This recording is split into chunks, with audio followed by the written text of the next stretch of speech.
Hello everyone, అందరికీ నమస్కారం అండి. వెల్కమ్ బ్యాక్ టు అనుతో ప్రయాణం. ఈరోజు మనం మష్రూమ్ 65ని ఎలా తయారు చేసుకోవాలో చూసేద్దాం. ఈ మష్రూమ్ 65 సైడ్ డిష్గా అయితే పర్ఫెక్ట్గా ఉంటుంది. పప్పుచారు, రసం అలాగే సాంబార్లో కూడా చాలా బాగుంటుంది. మరి లేట్ చేయకుండా రెసిపీలోకి వెళ్ళిపోదాం. నేను ఇక్కడ 1 ప్యాకెట్ ఆఫ్ మష్రూమ్స్ని తీసుకున్నాను. మనం మష్రూమ్స్ ఎప్పుడు కూడా డైరెక్ట్గా వాటర్లో వాష్ చేయడం కన్నా ముందు మైదాతో ఒక 2 స్పూన్స్ మైదా తీసుకుని ఫస్ట్ మొత్తం కోట్ చేసుకోవాలి. నెక్స్ట్ మనం వాటర్ని యాడ్ చేసి ఒకసారి 2 టైమ్స్ వాష్ చేసుకుంటే సరిపోతుంది. మష్రూమ్స్ని వాష్ చేసేటప్పుడు ఎక్కువ ప్రెస్ చేయొద్దు. ప్రెస్ చేయడం వల్ల మష్రూమ్స్ అనేది నలిగిపోతాయి, అలాగే బ్లాకిష్గా అయిపోతాయి. నెక్స్ట్ మష్రూమ్స్ని కట్ చేసేసుకుందాం.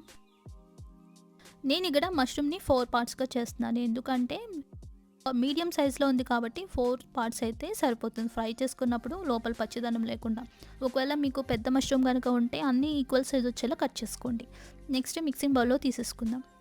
నెక్స్ట్ మన మష్రూమ్స్కి కొత్తిమీర అలాగే బియ్యం పిండి 2 స్పూన్స్, కార్న్ఫ్లోర్ 2 స్పూన్స్ యాడ్ చేసుకోండి. ఈక్వల్ క్వాంటిటీ సరిపోతుంది. తర్వాత అల్లం వెల్లుల్లి పేస్ట్, కారం 2 స్పూన్స్ యాడ్ చేశాను. అలాగే సాల్ట్ కూడా టేస్ట్కి సరిపడా, పసుపు చిటికెడు.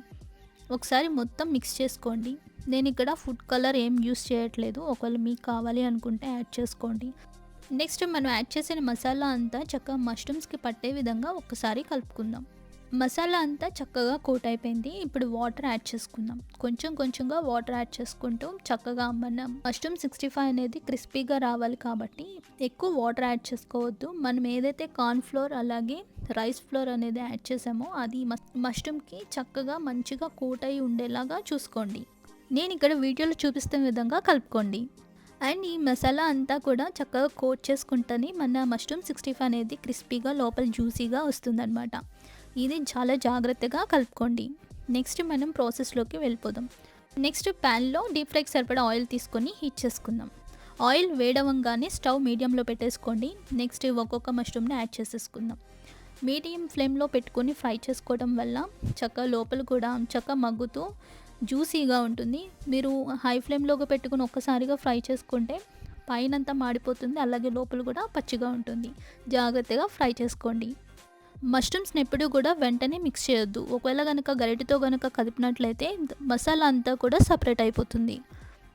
నెక్స్ట్ మన మష్రూమ్స్ని గోల్డెన్ బ్రౌన్ వచ్చే వరకు ఫ్రై చేసుకుందాం. అండ్ ఫైనల్గా మష్రూమ్స్ రెడ్గా అయిపోతే ఫ్రై అయిపోయినాయి అని అనుకుంటారు, కానీ ఇక్కడ నేను చూపిస్తున్నాను చూడండి. మన స్పూన్కి అలా అతుక్కుంటే మష్రూమ్ కనుక అది ఇంకా ఫ్రై అవ్వలేదు, లోపల ఇంకా నీరు అనేది ఉంది. అందుకని ఇంకా 2 మినిట్స్ ఫ్రై చేసుకోవాలి. మన స్పూన్తో చెక్ చేసినప్పుడు మష్రూమ్ కనుక స్పూన్కి అతుక్కోకుండా ఉంటే మన మష్రూమ్ 65 అనేది ఫ్రై అయిపోయినట్టు. నేను ఇక్కడ చూపిస్తున్నాను చూడండి. మష్రూమ్ 65 అయితే రెడీ అయిపోయింది. చాలా క్రిస్పీగా అలాగే జ్యూసీగా కూడా ఉంది. అంతేనండి, చాలా సింపుల్గా మష్రూమ్ 65 రెడీ అయిపోయింది. ఈ వీడియో నచ్చిందని అనుకుంటున్నాను. నచ్చితే please subscribe to my channel అనుతో ప్రయాణం. ఇంకో మంచి వీడియోతో మీ ముందుకు వస్తాను. See you soon.